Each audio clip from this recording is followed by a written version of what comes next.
நாட்டுக்கோழி சுக்கா வறுவல் செஞ்சு காமிக்க போகிறேன். அதுக்கு தேவையான இன்க்ரீடியன்ட்ஸ்: நாட்டுக்கோழி கழுவி சுத்தம் செஞ்சு வச்சுருக்கேன், இஞ்சி பூண்டு பேஸ்ட்டு, மல்லித்தூள், மிளகாத்தூள், கரம் மசாலா, சீரகத்தூள், மஞ்சப்பொடி, முந்திரி பருப்பு, ஒரு பட்டை, சோம்பு கொஞ்சம், சின்ன வெங்காயம் கட் பண்ணி வச்சுருக்கேன், தக்காளி 2, பச்சை மிளகா 2. இதை வச்சு நான் உங்களுக்கு சுக்கா செஞ்சு காமிக்க போகிறேன். வாங்க பார்க்கலாம். குக்கரில் நாட்டுக்கோழியை போட்டு ஒரு 3 விசில் வரும் வரை நம்ம வேக வைக்கலாம்.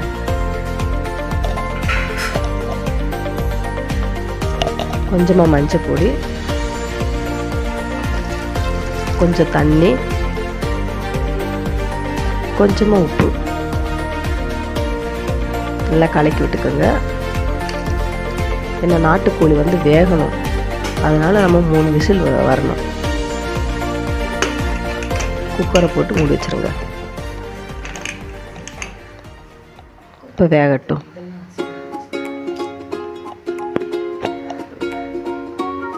இப்போ ஒரு கடாய் எடுத்துக்கலாம். கடாய் காயட்டும்.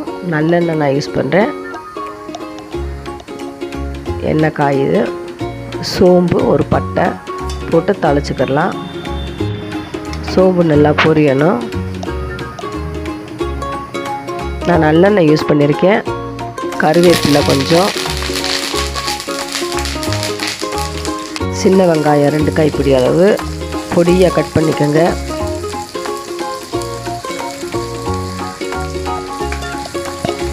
சின்ன வெங்காயம் நல்லா வதக்கிக்கோங்க. கொஞ்சமாக உப்பு அந்த வெங்காயம் வதக்குறதுக்கு.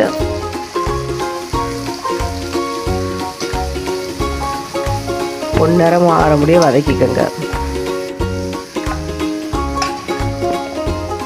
இப்போ ஒரு 2 தக்காளி, ஒரு பச்சை மிளகாய் அதையும் போட்டு நல்லா வதக்கிக்கோங்க.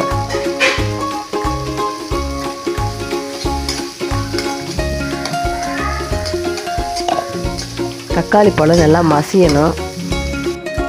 இஞ்சி பூண்டு பேஸ்ட்டு 2 ஸ்பூன். இஞ்சி பூண்டு பேஸ்ட் போட்டு நல்லா வதக்கிக்கோங்க.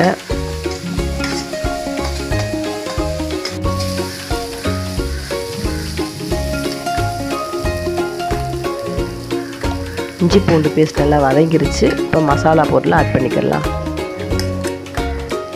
1 ஸ்பூன் மல்லித்தூள், 1 ஸ்பூன் மிளகாய்த்தூள், கரம் மசாலா 1/2 ஸ்பூன், சீரகத்தூள் 1/2 ஸ்பூன், மஞ்சள் பொடி கொஞ்சம் போட்டு நல்லா வதக்கி கொஞ்சமாக தண்ணி ஊற்றிக்கோங்க. மசாலா லைட்டாக வேகட்டும். மிளகுத்தூள், முந்திரி பருப்பை நம்ம மிக்சியில் போட்டு அரைச்சி வச்சுருக்கேன், அதை இதையோடு ஆட் பண்ணிக்கோங்க. நம்ம முந்திரி பருப்பு போட்டோம்னா கொஞ்சம் டேஸ்ட் வித்தியாசமாக இருக்கும். இப்போ நம்ம வேக வச்சுருக்க அந்த நாட்டுக்கோழியை இதோட ஆட் பண்ணிக்கிடலாம். அந்த தண்ணி இதோடையே ஊற்றிக்கிடலாம்.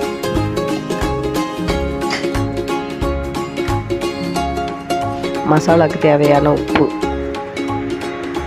நம்ம ஏற்கனவே உப்பு போட்டிருக்கோம், பார்த்து போட்டுக்கோங்க. போட்டு நல்லா கிளறி விட்டுக்கோங்க. நல்லா வேகட்டும். அந்த தண்ணியெல்லாம் ட்ரை ஆகிற முடியும் நம்ம வேக வைக்கணும்.